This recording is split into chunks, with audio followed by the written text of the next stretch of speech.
Hello, Kelly Knoll here again from Heritage Appraisals. Just here to introduce another episode on our podcast, Art, Sparkle, and Value. Today we're talking condition issues, how to identify them, some of the standardized tools and terminology, how to go about having something conserved, and most importantly, how it can affect the value. So I hope you enjoyed today's episode. Please subscribe and make sure to keep an eye out for future episodes. Welcome to the Deep Dive. Today we're tackling maybe the most critical factor in fine art, but one that's often kind of hidden. Condition. Whether you're a collector, maybe an investor, or honestly just someone who loves a piece you own, its physical state that really dictates everything. It absolutely does, yeah. Market value, how you preserve it, its whole future, really. Doesn't matter if it's an old oil painting or something super contemporary, right? Not at all. When we talk condition, we're talking about the artwork's physical life story, how its materials have aged, how they've reacted to, say, humidity or dust, how they've been handled over the years. Okay. And the key thing is, a piece might look perfectly fine from a distance, looks good. Sure. But up close, a specialist sees subtle clues, maybe structural issues, material problems, a whole deeper story. Okay, so let's unpack that. Maybe start with the language, like the specific terms experts use when things start to go wrong with the materials. You need to know this stuff if you're reading a condition report or talking to an appraiser. Absolutely.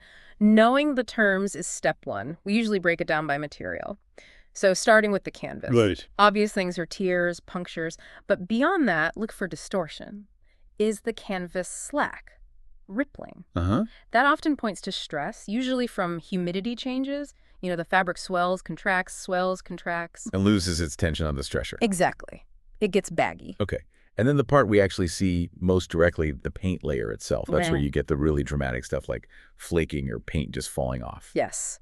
And the key term there is cracklier. Cracklier, that spiderweb cracking pattern. That's the one. Fine, net-like cracks. But here's the thing. It's not always bad. There's drying cracklier that's natural, happens relatively quickly as the paint dries and shrinks, and it's usually stable. Okay. Then there's age cracklier. That's often wider, deeper. It signals more serious stress over time, maybe environmental shifts. And if that kind of cracklier is actively lifting or flaking, well, that's a problem needing attention quickly. It really does sound like reading tree rings, just in paint. Fascinating. Now, something we've all noticed, that sort of dim, yellowy brown haze on older paintings. Ah, yes. That would be the oxidized varnish layer.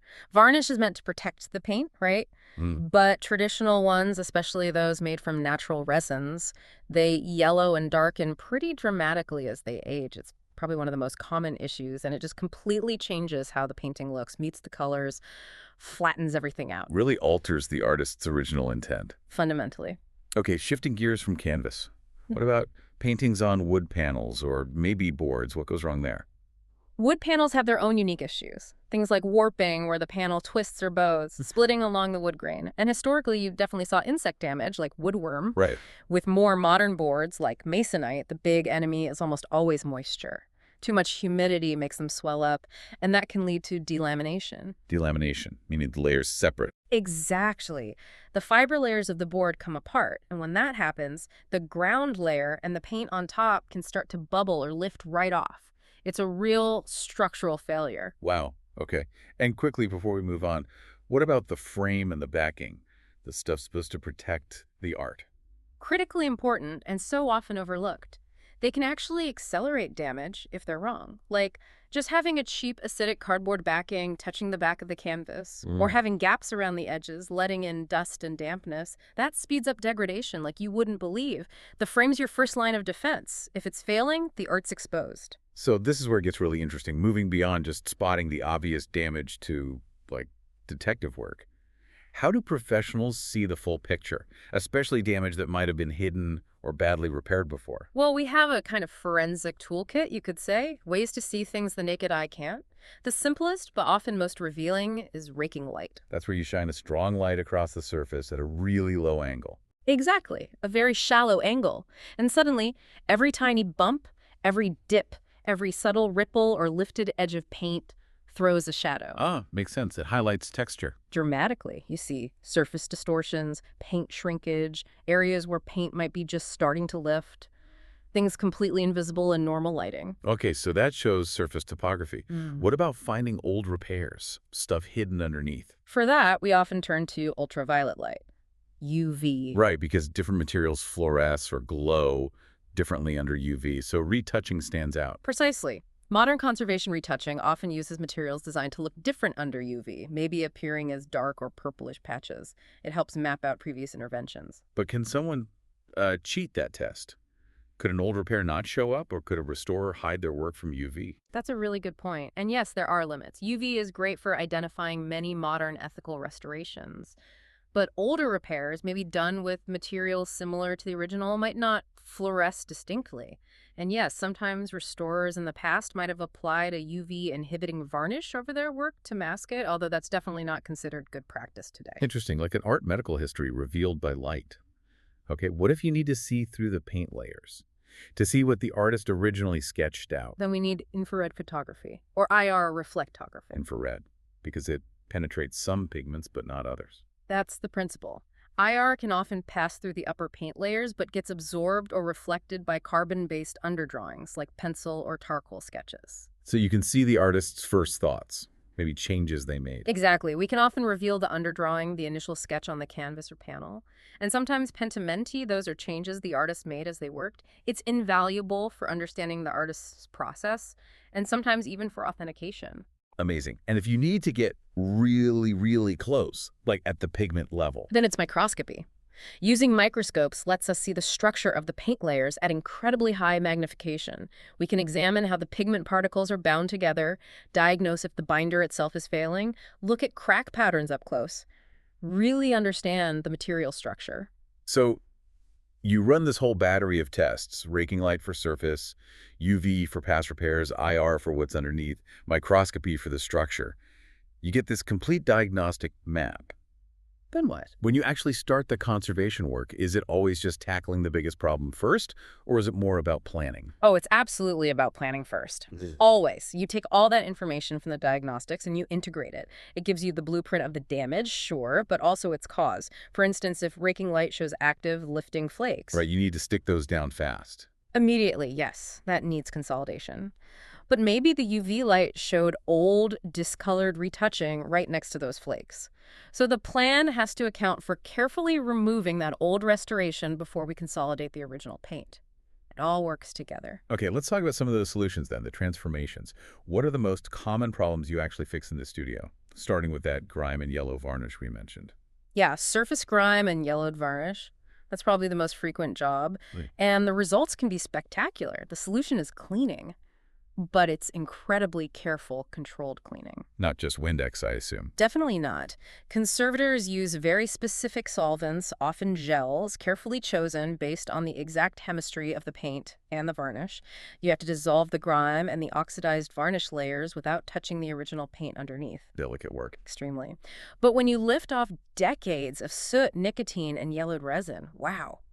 The colors that emerge can be astonishing, like seeing the painting as the artist intended for the first time in maybe a century. Incredible. Okay, what about those tiny flakes of paint threatening to pop off? The lifting crackler. That requires consolidation. It's meticulous. Yeah. They introduce a tiny amount of a stable, conservation-grade adhesive, often using a very fine brush or syringe right underneath the lifting flake. It wicks in by capillary action. Then, often using controlled, gentle heat or careful pressure, you re-adhere that flake back down to the ground layer it lifted from. The goal is just to secure what's already there, stabilize it. Now, canvas again.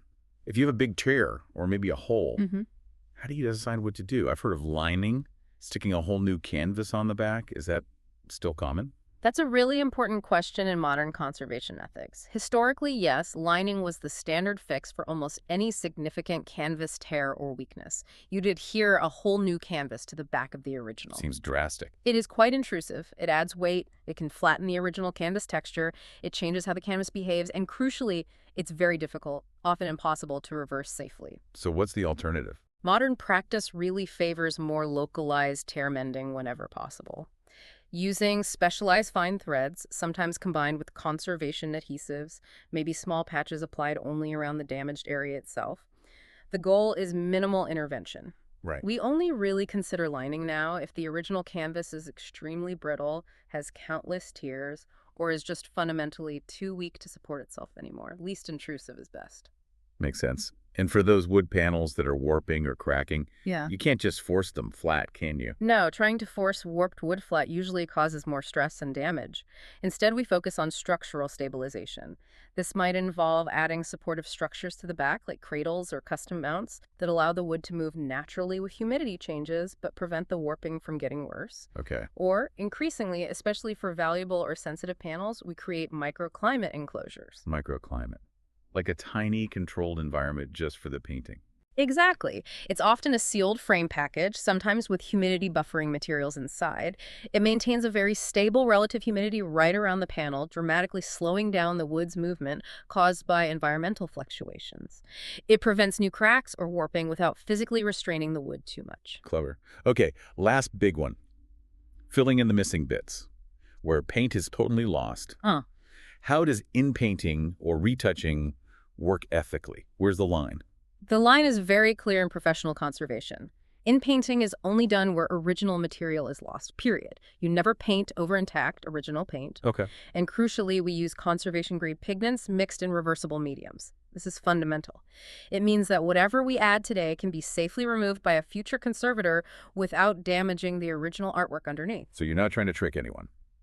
Not at all. We're not hiding damage. We're visually reintegrating the image, but only in the areas of loss, and in a way that respects the original and allows for future care. It's about visual coherence, not deception. Right, so pulling all this together, what does it mean for a collector's bottom line? How much does condition and fixing it really impact market value? Oh, the financial impact is huge, massive. Let's take that example from the sources. A nice 19th century portrait in excellent, untouched condition. Maybe it's worth $10,000. Okay. Now, same painting, but it has a big tear, the varnish is dark yellow, there's noticeable flaking paint. Its value could easily plummet by 40% to 60%, maybe even more. It becomes almost impossible to sell in that state. Wow, that's a steep drop. But say you pay for professional conservation, it looks great again. Does the value bounce right back up to the full $10,000?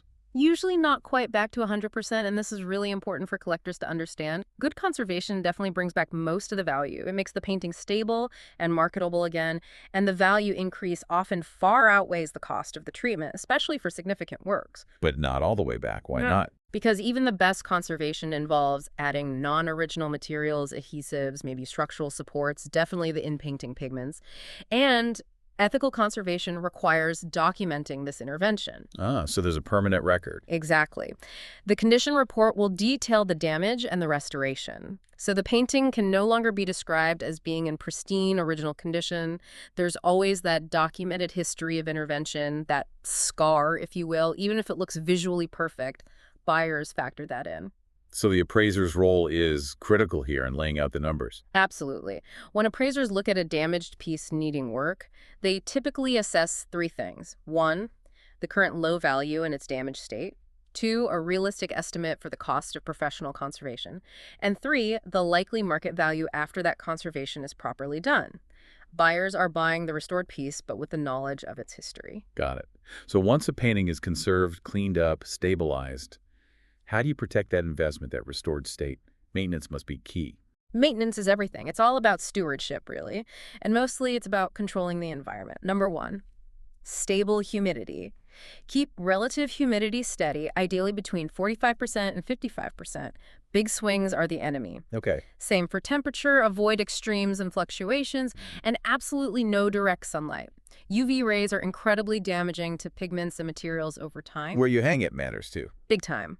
Use interior walls. They're generally more stable temperature-wise. Keep pieces away from heating, cooling vents, fireplaces, leaky windows. Common sense stuff, but crucial. And framing. If the work is valuable or fragile, like a work on paper, always use UV filtering glazing, either glass or acrylic. It makes a huge difference. And finally, just keep an eye on things. Have a professional look at your collection every few years, or definitely before you plan to sell it, move it, renew the insurance. Catch small problems before they become big ones. We've covered a lot here, from understanding crackler to the detective work with UV and infrared light, and the whole ethics around reversible restoration. It really highlights that every painting has two histories: the artist's creation, and then its life afterwards. Exactly. How it's lived, how it's been cared for, how it's been saved. And how it was saved connects to its future, doesn't it? It really does. That core principle of conservation, using reversible materials, never painting over original work, that's fundamentally about ensuring the painting can be treated again safely by future generations. It's a commitment to its long-term survival. So here's something to think about. What's the real ethical difference between that kind of professional conservation, which looks to the future and documents everything, and just a quick, cheap repair that might use irreversible glue or paint over damage just to make it look okay for now? It's a profound difference in philosophy. Yeah. Maybe think of every professional restoration not as erasing the past, but as adding a carefully documented, hopefully temporary, chapter to that painting's long, ongoing biography. Something to consider next time you're looking closely at art and wondering about its journey.